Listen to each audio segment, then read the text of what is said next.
Salut tout le monde, c'est Alexia. J'espère que vous allez bien et bienvenue dans un nouvel épisode du podcast Libéré. Dans l'épisode d'aujourd'hui, j'aimerais vous partager tous les conseils et toutes les astuces que j'utilise au quotidien pour avoir des cheveux brillants, pour avoir des cheveux qui poussent, des cheveux nourris, des cheveux hydratés, bref, des cheveux en bonne santé. J'espère que cet épisode vous plaira et je vous dis à tout de suite.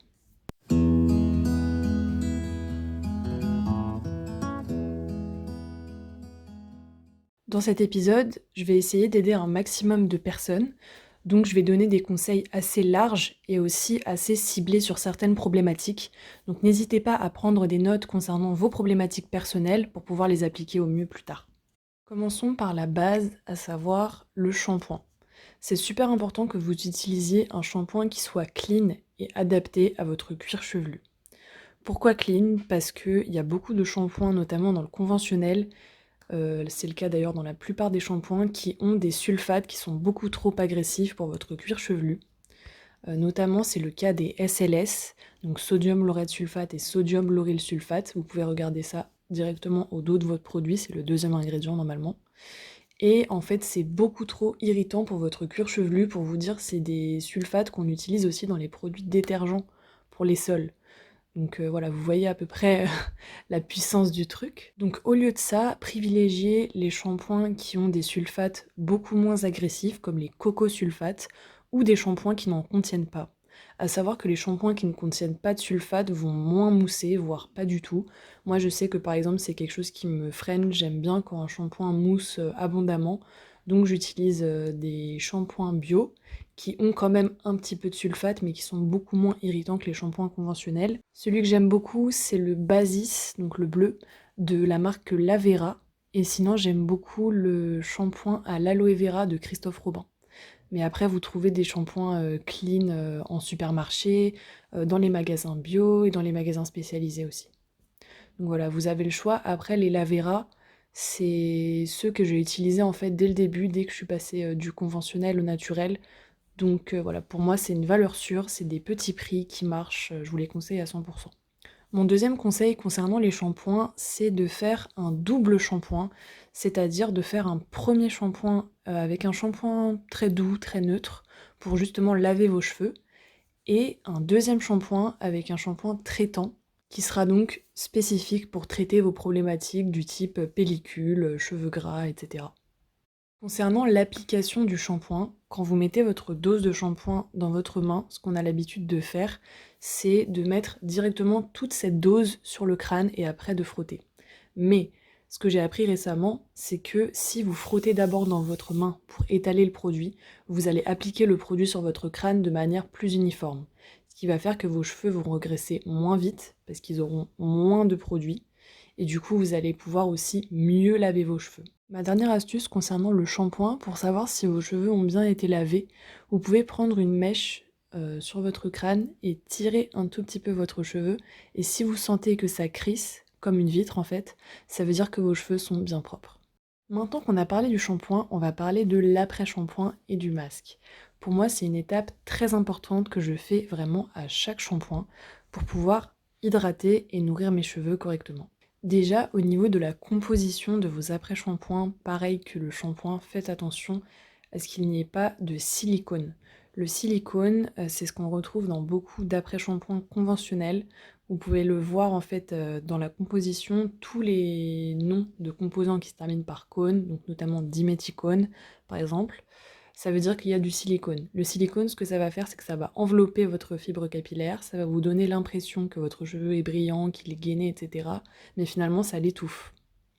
Donc voilà, le silicone, c'est vraiment à éviter. Et au contraire, je vous invite du coup à vous diriger vers des après-shampoings qui sont à composition bio ou naturelle. Notamment les après-shampoings que je vous conseille, il y a le masque hydratant du coup à l'aloe vera de Christophe Robin qui est vraiment une pépite. C'est vraiment ma découverte, je l'utilise non-stop depuis 2 ans. Il rend les cheveux très doux, très brillants, très hydratés. Également, il y a un après-shampoing que j'utilisais avant qui est très bien aussi, surtout pour les personnes qui ont les cheveux un peu plus épais. C'est l'après-shampoing à la noix de coco de Désert Essence. Il est assez léger, mais vraiment, il va vraiment très bien nourrir. Et également un autre après-shampoing hydratant, c'est celui, le bleu de Happy Vita. Il est top aussi. Alors, comment faire pour bien appliquer son après-shampoing? Déjà, je vous le rappelle, je sais pas si vous le savez, mais il ne faut pas appliquer son après-shampoing aux racines. Ça sert à rien et ça va surtout graisser vos cheveux. Donc voilà, absolument que sur les longueurs. Et n'hésitez pas à essorer bien vos cheveux avant d'appliquer votre après-shampoing. Ou votre masque d'ailleurs. Sinon, ce que ça va faire, c'est que malheureusement, votre après-shampoing ou votre masque vont être dilués et du coup vont beaucoup moins pénétrer dans votre cheveu. Donc vraiment, ce que vous faites, vous essorez vos cheveux et après, vous mettez votre après-shampoing ou votre masque. Également, ce que vous pouvez faire pour beaucoup plus de brillance, c'est pendant votre dernière eau de rinçage, il faut qu'elle soit froide. C'est pas très agréable, je vous l'accorde, mais vraiment, ce que ça va faire, c'est que ça va refermer l'écaille de vos cheveux et rendre vos cheveux beaucoup plus brillants. Donc ça, on adore. Maintenant qu'on a fini avec les bases, on va parler des problématiques particulières. Donc il y a beaucoup de problématiques qui peuvent être liées aux cheveux, donc à savoir cheveux gras, pellicules, cheveux ternes, cheveux qui poussent pas, cheveux secs, j'en passe. Et je vais essayer de vous donner un maximum de conseils pour pouvoir traiter votre problématique, donc n'hésitez pas à prendre des notes quand ça vous concerne, c'est parti. Déjà, une astuce qui s'applique à toutes les problématiques et que vous pouvez adapter selon votre situation, si vous les tolérez, c'est d'utiliser des huiles essentielles. Ça, franchement, ça marche à tous les coups. C'est trop bien, c'est vraiment l'astuce qui a révolutionné mon game dans mes cheveux, vraiment.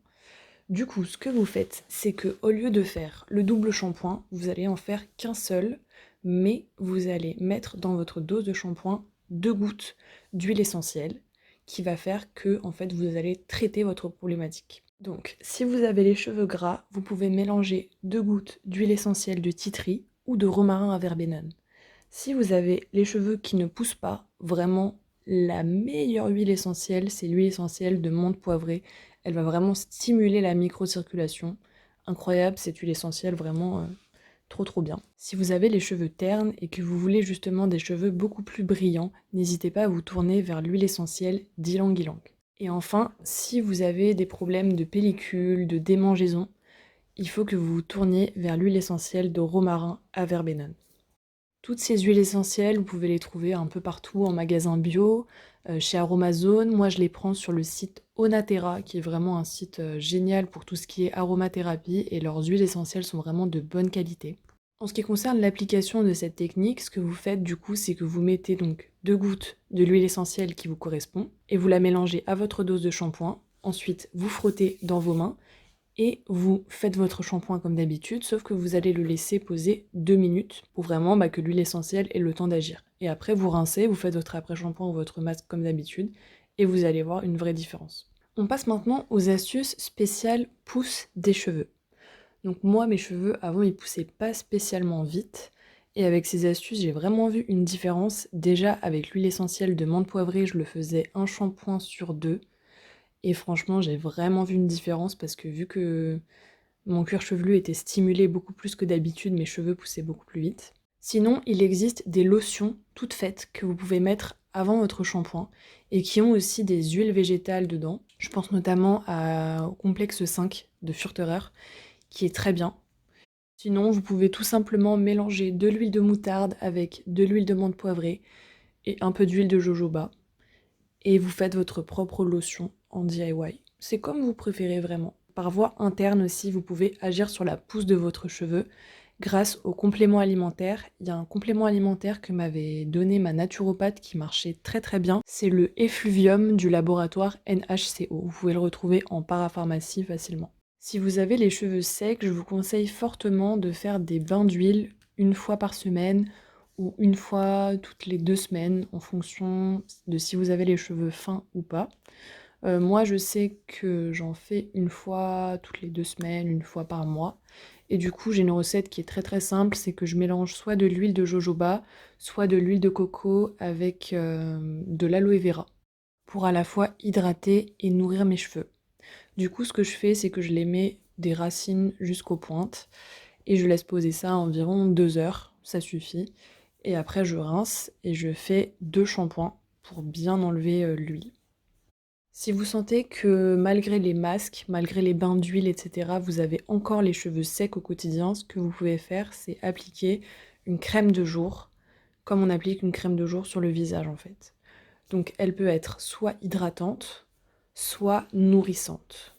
Les deux produits que je vous recommande pour ce qui est de l'hydratation, moi j'utilise à chaque fois que je sors de la douche sur cheveux humides, j'utilise la crème lactée de Denovo. C'est vraiment une pépite, elle hydrate vraiment bien les cheveux, elle sent bon la fleur d'oranger, mais vraiment une odeur pas entêtante. Et quand je sens que mon cheveu a besoin de plus de nutrition, j'utilise, cette fois-ci au quotidien, pas forcément après la douche, mais du coup sur cheveux secs, le sérum de Cut by Fred. Après, si vous avez un plus petit budget, vous pouvez tout simplement mettre de l'aloe vera pour hydrater et un tout petit peu d'huile de jojoba ou un tout petit peu d'huile de coco pour nourrir vos longueurs. Et ça fera parfaitement l'affaire aussi. La dernière chose dont j'aimerais vous parler, ce sont les accessoires que vous utilisez avec vos cheveux. Donc premièrement, en sortant de la douche, quand vous essuyez les cheveux, ne frottez pas vos cheveux, vraiment ça va plus les abîmer. En plus ils sont mouillés donc ils peuvent casser beaucoup plus facilement. Juste essorez-les, faites juste une pression avec votre serviette pour les essorer, mais pas besoin de les frotter. Également, après quand vous allez les brosser, n'hésitez pas à utiliser une brosse en bois au lieu de peigne en plastique. En fait, les brosses en bois, ce que ça va faire, c'est que ça va avoir des frottements beaucoup moins violents que le plastique. Du coup, vos cheveux vont casser beaucoup moins facilement. Ça va également créer moins d'électricité statique.